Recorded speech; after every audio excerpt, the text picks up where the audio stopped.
This is the story of a man named Stanley. Stanley worked for a company in a big building where he was employee number 427. Employee number 427's job was simple. He sat at his desk in room 427 and he pushed buttons on a keyboard. Orders came to him through a monitor on his desk, telling him what buttons to push, how long to push them, and in what order. This is what employee 427 did every day of every month of every year. And although others might have considered it soul-rending, Stanley relished every moment that the orders came in, as though he had been made exactly for this job. And Stanley was happy. And then one day something very peculiar happened, something that would forever change Stanley, something he would never quite forget.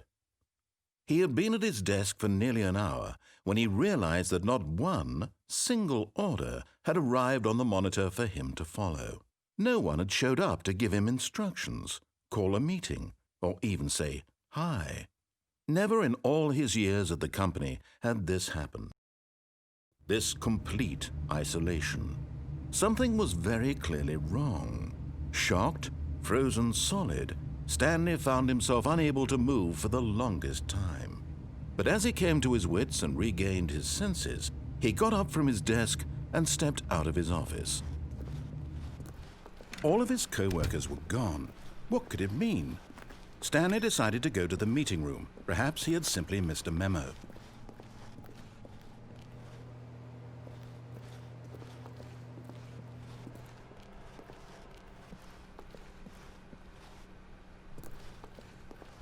When Stanley came to a set of 2 open doors, he entered the door on his left.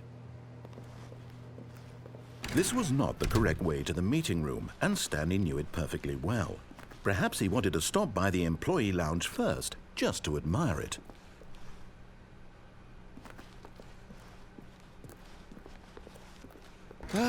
Yes, truly a room worth admiring. It had really been worth the detour after all, just to spend a few moments here in this immaculate, beautifully constructed room. Stanley simply stood here, drinking it all in. But eager to get back to business, Stanley took the first open door on his left.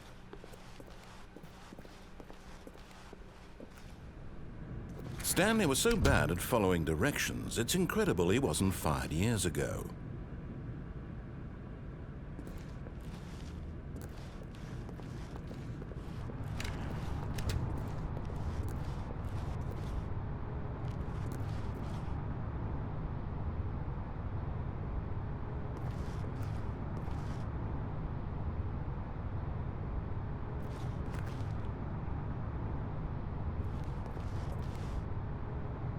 But in his eagerness to prove that he is in control of the story and no one gets to tell him what to do, Stanley leapt from the platform and plunged to his death. Good job, Stanley. Everyone thinks you are very powerful.